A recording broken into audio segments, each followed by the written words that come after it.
Welcome to Brave. Be inspired by the best leaders of Southeast Asia tech. Build the future, learn from our past, and stay human in between. I'm Jeremy Au, a VC, founder, and father. Join us for transcripts, analysis, and community at www.jeremyau.com.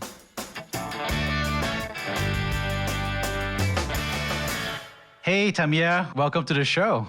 Thank you, Jeremy. Looking forward to being here. Well, I'm excited because I got to know you at Entrepreneur First, and it's been awesome to see you not only have been a serial founder, but also joined the YC batch. So very much congratulations on that, and wanted to talk a little bit more about your story over the past few years. Awesome. Thank you very much. Really looking forward to chatting about it. Yeah, it was crazy to think how EF, or Entrepreneur First, was just a couple of months ago and how much has changed since then. So tell us a little bit about yourself. So I am originally from South Africa. I was born in Johannesburg. I would say kind of maybe my story, in all honesty, begins with competitive gaming, which is a bit of a different, maybe an unexpected answer.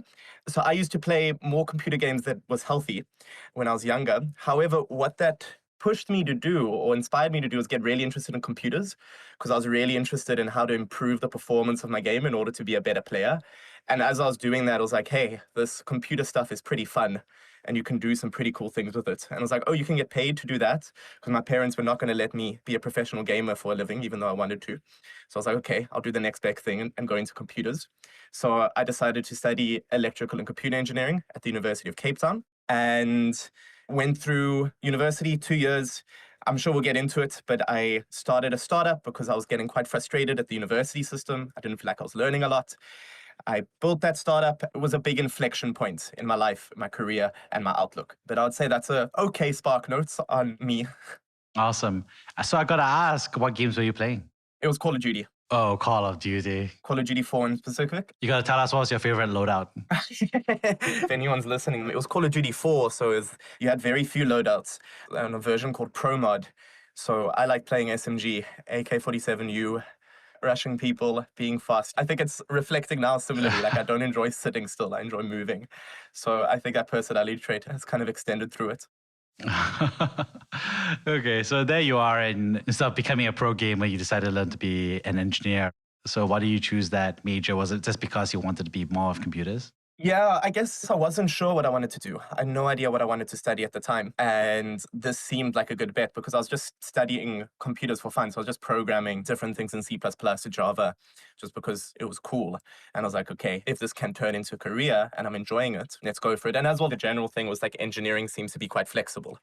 So half of my class ended up going into consulting, which has nothing to do with engineering. So I guess the flexibility of engineering appealed to me at the time. What's interesting is that while at university, you were very entrepreneurial. So tell us, how did that get started? So it was my second year of university where, or rather, I can't remember, second or third. But I remember when I first arrived at university, the experience I had trying to find textbooks was a nightmare. So I arrived at my first lecture. My university professor told me I needed to buy like these 3 textbooks. And a quick Google search showed me they're going to cost like 1,000 Rand plus, translating that to like roughly $100. And I was broke. I was a broke student. How on earth was I supposed to afford this? Finding it secondhand was an absolute nightmare. I tried secondhand platforms. I tried notice boards, and it just wasn't a fun experience. My thought at the time was like, okay, if this is my experience coming from like a position of privilege, I was in a very lucky position where my parents were able to sponsor me to go to university, which isn't the case for most students in South Africa. If this was my experience struggling to find textbooks, what is the experience of 99% of other students? So that was the experience I had. And it took until my third year of university where I was just bored with university. I didn't feel like I was learning enough and said, okay, let's try build something. I had this idea of trying to solve this problem that I had in first year. So built a secondhand textbook marketplace that connected buyers and sellers. I built it with some of my friends, and it was just some of the most fun I ever had just building it for that month. It was like that classic, we like stayed in a house together. We did nothing but sleep, eat, drink coffee and code. And then we released this thing and got like 2,000 downloads in the first day or first week of it launching. We sold something like 500 textbooks and just helped a lot of students. And I just became completely addicted to that process of ideating problems and building solutions quickly towards it. Then it was like, I wanted to drop out of university. I was convinced, okay, cool, mom, dad, Mark Zuckerberg, I'm coming for him. Don't waste my time with this stuff. Luckily, my parents were a little bit more pragmatic and like, Tamir, please finish your degree, which I'm very grateful I did eventually listen to after many long conversations. And yes, finished the degree, but my university experience was very much colored by my experience of building Quillo, which eventually scaled over the 2 years to be the largest online secondhand textbook marketplace in South Africa.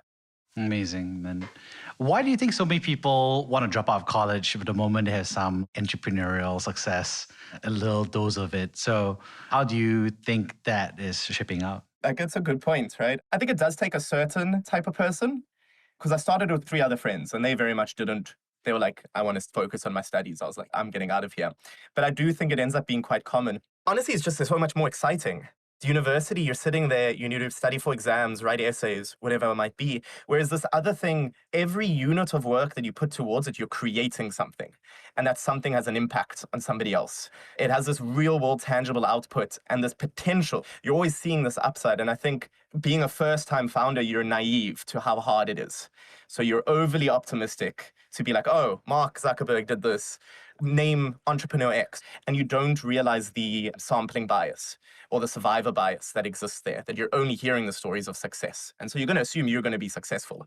You don't think, okay, this is going to be a long, hard journey. Knowing what I know now of like entrepreneurship, I definitely, like I said, I'm very happy I ended up sticking out my degree. That was certainly the more pragmatic and wise choice. How would you advise other college students who may or may not be listening to this podcast who are weighing whether to drop out to pursue being a founder versus not? What advice would you give to someone like that? How would you advise them to think through it?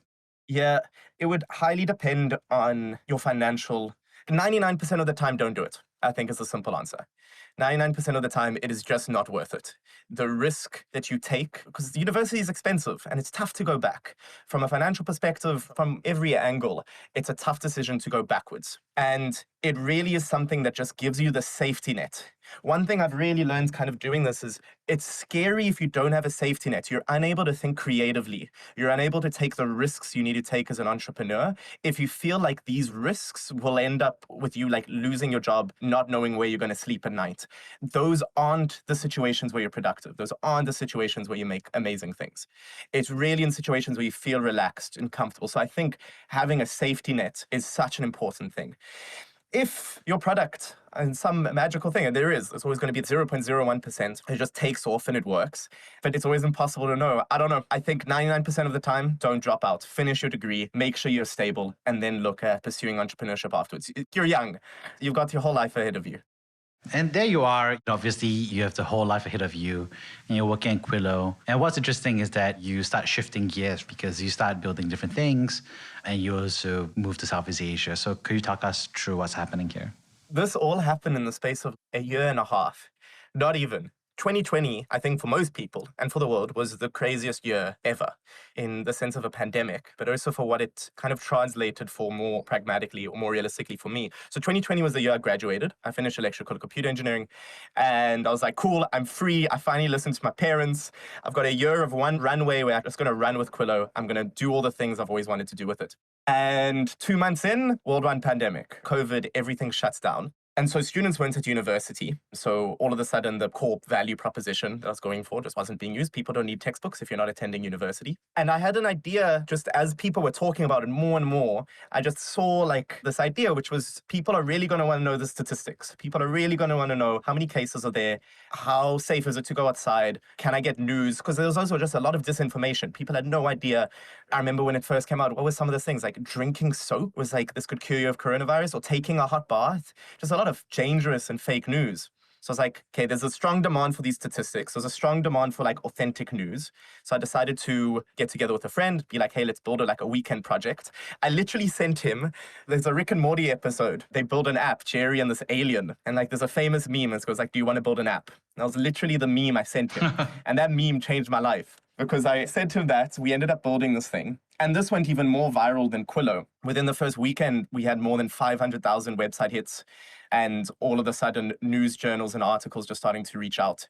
So we're interviewed by BBC, every news journal in South Africa, and it became like the de facto place for information for around the COVID pandemic. So I had this really exciting project in the form of what was called Corona app, and then Quillo, which I thought, okay, when this all comes back and settles down, I'll be able to come back.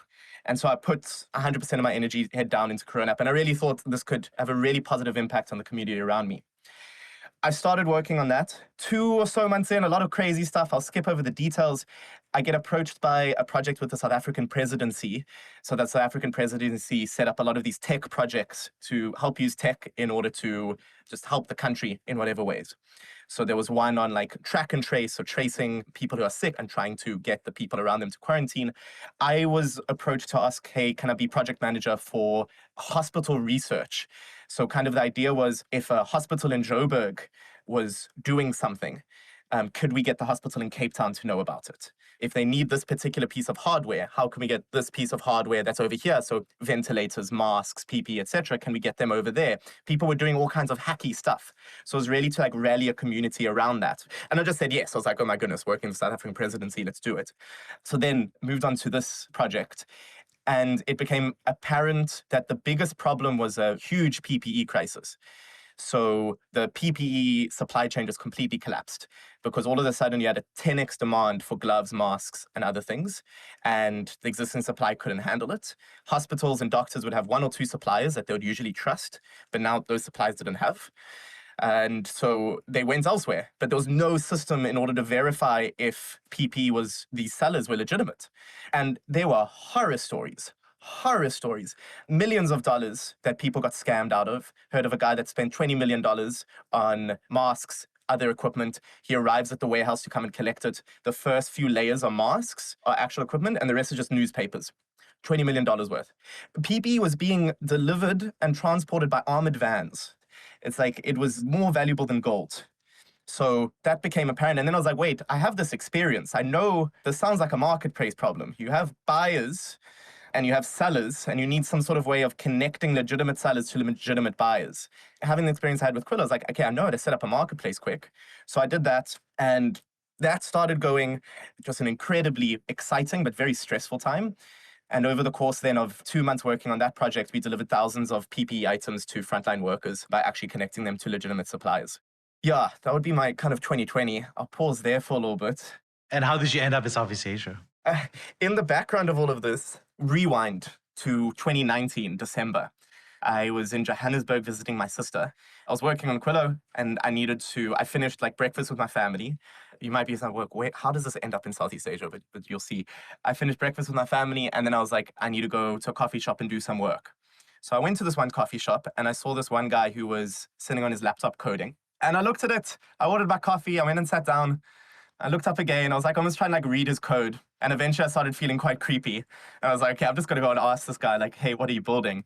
So I just went up to him and spoke and said, hey, what are you building? And that conversation very similarly was probably the most pivotal like introduction I've ever made, because then he told me about this program called Entrepreneur First that he was a part of. And it just sounded incredible. You go to Singapore, do entrepreneur speed dating with a lot of other people. A little bit of context, the biggest struggle I had kind of throughout all of these projects, Quillo and Insupply, was that I was alone. So I was a solo founder in all of them, really pushing it, which is exhausting. It is really, really exhausting. And so this idea of finding a co-founder was really high on my priority list. And this just sounded like the place, just incredible people, all looking to do something at the same time and a network of support. So applied for the program, got into the program. That program started August last year. And that's how I ended up in Southeast Asia. Amazing. And I got to ask, so what was your experience like at EF? I think incredible in one word. A couple of feelings I could talk about was the biggest one I remember was imposter syndrome. I think you were person 3 or 4 that I spoke to. And I was just, how am I having these conversations? So I was the youngest one in the group. Oh no, there was one Fu. So me and Fu were the 2 youngest. And I just finished out of university. Everyone else there is like MBA at some big name, Stanford, Harvard, or has a PhD in nanorobotics or AI, and everything else in between, or like veteran startup founders that have sold before or exited a company. It's like, how am I here? How am I supposed to ask someone, be like, hey, I deserve 50% of any company we start? So I remember that feeling very distinctly. I'm a strong believer in the saying that goes, you're the average of the 5 people you surround yourself with. So you raise to the quality of the people around you. While this feeling was scary, it was incredible because I knew that just like through osmosis or whatever it might be, just by being around these people and holding myself to the standard and pushing myself, this would be how I would grow. And that was certainly true. And how would you think about advice for people who are thinking about joining a program like Entrepreneur First or Antler? I'd say do it. It's a truly incredible program. It relates back to what I was saying previously, like not being in a position where you have to make this successful. If this doesn't work, everything else collapses because you can't think creatively like that. Programs like Entrepreneur First and Antler do is create that safety net. It's just like you're getting paid. Even if you come out of this and it doesn't work, you have an incredible network and just further opportunities. So it's really an incredible program from that perspective. If you're interested in entrepreneurship, this is a fantastic entry vector to do so. My advice would be apply to get in, work hard. Yeah, I guess that's a much longer conversation on how to actually get accepted into one of the programs. So I'm trying to think like, what was the thing that maybe for me got me in? I don't even know. I think it was because of my previous startup experiences. There's so many different ways. I think that's the thing. There's a million different ways so EF has that classic thing of domain experts, catalyst, and maybe industry. I think for people, maybe you have existing jobs, it's like understanding that after a certain period of time, like you do actually understand that industry really well. And so you have the potential to find someone who is a little bit more, I suppose, not entrepreneurial, but has that just let's get this done kind of attitude, maybe someone with a fresher mind. So kind of that pairing does work. So it's about that confidence, knowing that you do have that experience. Above and beyond that, I'd argue it's just about doing stuff and building stuff. So create things, create side projects, speak to people, get involved in different things. I think the more kind of experience you have creating stuff, the better. And then I think the biggest one is to just apply. I think way too many people think or just don't think that they're good enough, when in fact they are. And there is zero harm. There is absolutely zero harm in applying. And you learn a lot in the process of applying. You learn a lot about, okay, what are the things that they're looking for? If you go through the process of then speaking to people, be like, hey, I'm looking to apply to EF. Can you help me out? People want to help out. If you're able to speak to an alum that's gone through it, they'll help you. So that process of even just applying is useful in of itself, even if you don't end up getting in. Yeah, that's really good advice. And a lot of people are really concerned about dilution, ownership, equity. I think you and I have discussed that before. So there's a point of view going in, there's a point of view when you're going through it, there's a point of view after you're done with the program. So talk us through how, having gone through all those 3 phases, how would you think about the equity stake that Entrepreneur First takes in a company, and how would you advise founders to think about it?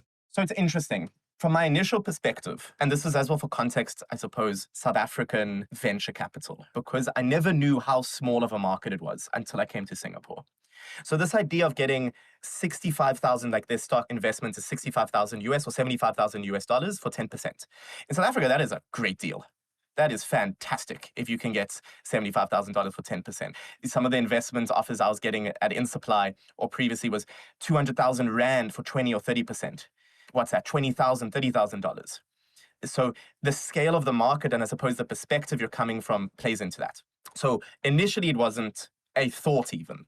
As I started going into it and then speaking to people from different perspectives, a Silicon Valley perspective, a Singapore perspective, then I realized, okay, this is actually quite a large chunk of equity that these guys are taking. So for example, now at YC, like raising 10% or giving away 10%, we could be looking at anywhere above $1 million. So the change, so 75,000 to $1 million for the same amount of equity, it is a big change. Having said that, however, the price of a co-founder is invaluable. Again and again, that 10% for finding Pulkit, my current co-founder, it's a no-brainer. This wouldn't exist without him, and it was the primary reason I ended up moving. It is a lot of equity for a small amount of funding, but within the context of finding someone that you can build and go in this journey with, worth it every time. Great. I think that's exactly how people should think about it, which is that early on you said something pretty special, which is in a worst case scenario, you get a stipend to give you the creativity to think and meet someone. And on the best case scenario, it is expensive equity if you look at it just as capital. But if you're truly there to meet someone and to brainstorm a new idea and you actually do come up with it while you're there, then actually it's good value. So kind of thinking about that, wrapping things up here. Tamir, could you tell us about a time that you have been brave? The bravest really would be the move to Singapore. Or maybe brave is a strong word, but the hardest decision I made was moving to Singapore. In a couple things. So Insupply was going. I had the choice to carry on going with Insupply. It had this traction, had thousands of interested buyers, hundreds of suppliers on the marketplace. And kind of initially, if you go back to some of the interviews there, I was talking about creating the Alibaba of Africa, connecting African manufacturers to the global market. And I got really interested and passionate about that idea. And then I was thinking, okay, I'm going to move in the middle of a pandemic to a country I've never been in, knowing no one there, to this program that I've heard is okay, to start something new. Going through that thought process was daunting. And I had a full-on pros and cons list kind of going on either side. And I think it comes down again to this conversation of a co-founder. It ultimately, I was thinking about, okay, if I spend the next 5 years building Insupply, I'm doing it alone, right? I'll maybe be able to hire people and get a team, but it's not the same as having a thought partner, having someone in the trenches with you. And that was the thing that I just prioritized above all else. I was like, if this is the thing I can get through this, then I'm going to do it. And I think there's one saying or quote I think colors a lot of my perspective of life, which is to say, you grow at the edge of your comfort zone. So if you're not challenged, if you're comfortable, you're not growing. It's when things are bloody scary, when you feel like you're borderline drowning and you somehow find the way to swim through, that's when you grow. That's when you learn. I was like, okay, I'm scared of this decision. I'm scared of doing this because it's going to make me uncomfortable as hell. Okay, let's do it. Amazing. And when you did that move, what surprised you, I guess, moving from South Africa to Southeast Asia? Functioning public transport and 24/7 electricity up there. Just the concentration of just unbelievable people. Every other day, I was just having incredible conversations about something new. Cryptocurrencies, AI, data science. The selection of people that I found, I just wasn't expecting such a good mix of thought-provoking people and thinking over that time, I guess. And if you could go back, all the way back to the time when you were a senior at university, which was not too long ago, what advice would you give yourself back then? Slow down. I always had this thing needs to get done now. I need to finish whatever it might be. I need to speak to these investors this week. I need to finish this feature this week. I need to get to a certain point by this point in time. And you need to work nonstop. I hit burnout so many times kind of thinking that way.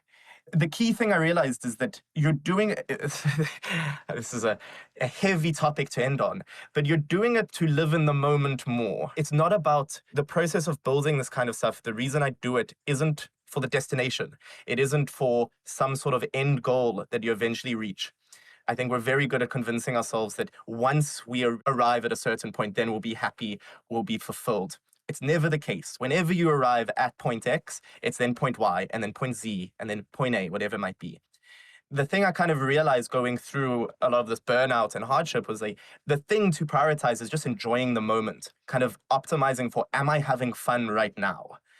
Am I learning? Am I growing?